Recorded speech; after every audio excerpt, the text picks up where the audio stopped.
Want to learn more about your true nature? Check out the many interviews and short videos produced by our friends at ispirit.us. Like their page at facebook.com/ispirit.dotus and browse through their many posts and be inspired by the wonderful and positive messages about life that they share with their community. If you would like to study the works of Spiritism and delve deeper into this philosophy that will be guaranteed to enrich your life by teaching you about the greater life, check out ediseiofamerica.com. At ediseiofamerica.com you can find all of the seminal works of Spiritism written and compiled by Allan Kardec, translated from its original French to English, as well as other Spiritist works that serve to add to the immaterial treasure that is the Spiritist philosophy and doctrine. As one of our subscribers and followers, be sure to use promo code ispirit_love to get 10% off from your next purchase and continue to support this beautiful work of dissemination. ispirit_love to get 10% off from your next purchase. Thank you. And in item 55 through 60 talks about charity, and we'll briefly cover this. Item 55 says, charity is a supreme law of Christ. Love one another, love your neighbor as yourselves, forgive your enemies, do not do unto others what you would not like for them to do unto you. All this may be summed up in the word charity. Obviously, if we're loving someone else, that means we're loving God, because that someone else, our brother or our sister, was created by the Father, just as we were. He's a son or a daughter of the Father. So in loving Him, we're loving God. In loving ourselves, we're loving God. So in loving Him above all else, by definition, that means we have to love everything beneath Him. Everything beneath it, this supreme intelligence that we talked about in the first video of this series, Introduction to Spiritism. So loving God above all else means we love all of His creation, everything contained with it, because everything was created by His supreme intelligence, by its supreme intelligence. Charity does not, item 56 says, charity does not consist only in almsgiving, for there is charity in thoughts, words, and deeds. Those who are charitable in thought are tolerant toward the faults of their neighbor. Those who are charitable in words say nothing that might harm their neighbor. Those who are charitable in deeds assist their neighbor to the best of their ability. So it isn't just in giving material things to others. Obviously, we can do charity through many ways. Sometimes if somebody's having a problem, we just listen. Listening is a type of charity. We let them vent. We let them go on and leave whatever is within them out. Let it out so they can feel better. Sometimes someone may accumulate many things within them, and when we give them the window to open up their frustrations and leave them outside of their own inner home, then they will feel better. And that is a charity that we may do. So again, it is in the thoughts as well, not just in words and deeds. So if we think kindly towards others, then we're emanating good energies to them, even though we may not realize it. And others who are sensitive to this will feel that as well. And they will be amicable to us because of this. But when we start to think negative things of others, we're not being charitable. We're being critical. We're judging. And who are we to judge? Who are we to point out the dust or the speck of dust in someone else's eye when we have a plank in our own, as the Christ already taught us? So we first need to point the fingers to ourselves before we point it to anyone else. But in this sense here, we have to be charitable. We have to always think of this and always help others in any way we can, within our means, of course. Item 57 says, poor individuals who share their piece of bread with someone even poorer are more charitable than have more merit in God's eyes than those who give of their surplus without depriving themselves of anything. If we have a lot and we give a little bit of the lot that we have, yes, we're being charitable, we're doing something good. But when we don't have much and we give of what we do not have, it means a lot more, because we're letting go of something that perhaps would be useful to us, and not just of something that is in abundance for us that we no longer need, that is perhaps taking too much room in our home, in our closets, and we just simply give it away to someone so we can have more space to get more things to replace those older things with newer things. So that isn't really charity in a sense. It is just, I need to get rid of this old thing so I can get something new. But in reality, we have to give what we can. It doesn't mean that we have to suffer to give everything that we have, so we ourselves suffer as a result because we don't have anything. But we do have to give as much as we can within the right amount, within our means. So if somebody doesn't have a lot of money but still gives them charity and gives someone else some type of charity, whether it be material or not, they're doing plenty. They're doing a lot more than somebody who has in abundance and in excess. So let's reflect on that. Item 58 says, those that nourish sentiments of animosity, hatred, jealousy, and rancor towards their neighbor are not charitable. They lie if they call themselves Christian and they offend God. Well, God cannot really be offended. This is just the text itself, so we can understand what the passage means, and for most people to comprehend what this means. But if we really think about it, if God is supremely just, it is this entity that's supremely just and good, it is never offended, because it knows that we are in the learning process of this incessant evolution.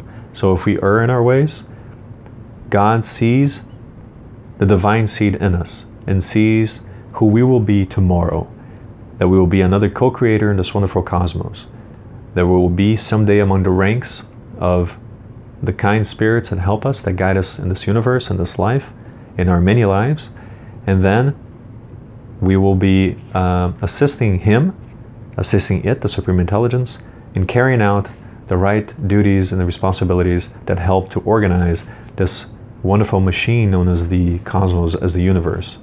So He sees in us, or it sees in us, what we truly are, the children of divinity, that we have the divine essence within us. So we have to always think about that, because that is who we are. Not who we are today, not who the ID that we carry say we are, but we are so much more than that. Item 59 says, you of all social classes, all religious sects, all skin colors, are all brothers and sisters, because God calls all of you to Him. Therefore, reach out your hand to one another, whatever your manner of worshiping Him may be, and do not anathematize one another, because it is a violation of the law of charity proclaimed by Christ. This is the wonderful thing about Spiritism, because it sheds the material cover, the corporeal envelope from humanity, and shows us who we truly are, spirits, free and liberated spirits who have been given a chance here in the school on this earth to progress and to continue on in their evolution. But we have to remember that races, sex, age, nothing matters, because all of us are millenary spirits who carry within themselves records of many existences. So who are we to judge others? Who are we to look down upon another race, when perhaps in the past we were part of that race? Who are we to make fun of someone who has some disability, when perhaps we were that very someone with that disability in some other existence? So all the inequalities all of a sudden become equal. Everything becomes leveled when we look at life through the Spiritist doctrine, through the Spiritist perspective. And thus, we begin to love one another as Christ taught us to love one another. Because in shedding the exterior cover, the exterior envelope, we see who we truly are.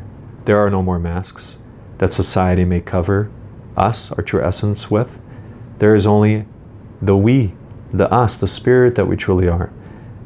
That display, the spirit that has gained its virtues, its morals, its faculties, its intellect, its intelligence, the things that it's gained throughout its successive existences. So we have to remember this. There is no need for hatred. There is no need for discord. There is no need for conflict. Because why are we quarreling with someone somewhere else? Whether it be in our neighborhood, in another city, in another country. When perhaps in the past or in the future, that person with whom we're quarreling, or that people, that race with whom we're quarreling, will be part of our own family in the future, or was part of our family in the past. We have to always remember this. So this reality doesn't place us above anyone else or beneath anyone else. It levels everyone out, because we've all had many experiences in many different situations and in many different positions, in many different genders, either female or male, in many different epochs of humanity. So we have to always think of this and reflect on this, and thus live peacefully and accepting the things of the world as they are, because it helps us.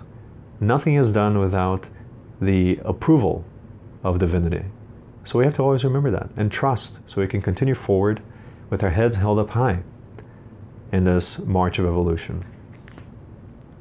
And to finish, item 60 says, with selfishness, people are in constant struggle with one another. With charity, they will be at peace, what I just talked about. Only by basing their institutions on charity can they be assured of happiness in this world. According to Christ's words, only charity can assure their future happiness, for it implicitly entails all the virtues that can lead to perfection. Obviously a relative perfection, because if we were truly perfect, we'd be as perfect as the Father. And if we can be as perfect as the Father, then the Father is no longer the Supreme Father. So it is a relative perfection. By means of true charity, such as the kind taught and practiced by Christ, there will be no more selfishness, pride, hatred, jealousy, or defamation. There will be no more disorderly attachment to worldly assets.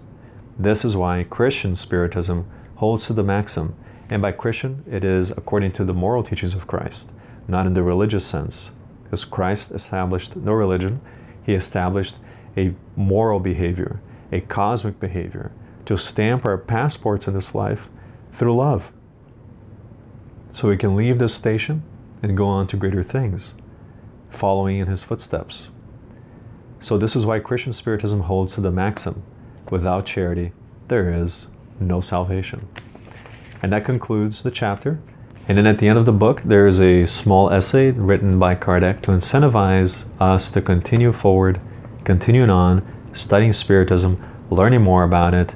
It is motivational, inspirational, and it really truly supports and buttresses this wonderful philosophy known as Spiritism. It's a short 3-page message from Kardec, and it's worth reading and reflecting upon it. So I invite you all to purchase the book, to read the entire book so you can accompany the study, read that little passage, and we'll see you all in our next series, in our next video. This concludes the Introduction to Spiritism series by utilizing the book Spiritism in its Simplest Expression. And now we'll move forward to another work from Kardec, where we'll talk more about the principles of Spiritism and perhaps incentivize you, as Kardec did in his small passage, to continue on with your studies and perhaps participate with us in leaving your comments, your suggestions, your questions on our Facebook page, or perhaps sending us a private message that's also suggesting us something new, or suggesting to us something different, something new. Everything is welcome. All comments are welcome. All feedback is welcome. So thank you so much. And once again, may God bless you all, and may Jesus guide you all in your footsteps. And I hope you all have a wonderful, blessed day, evening, night.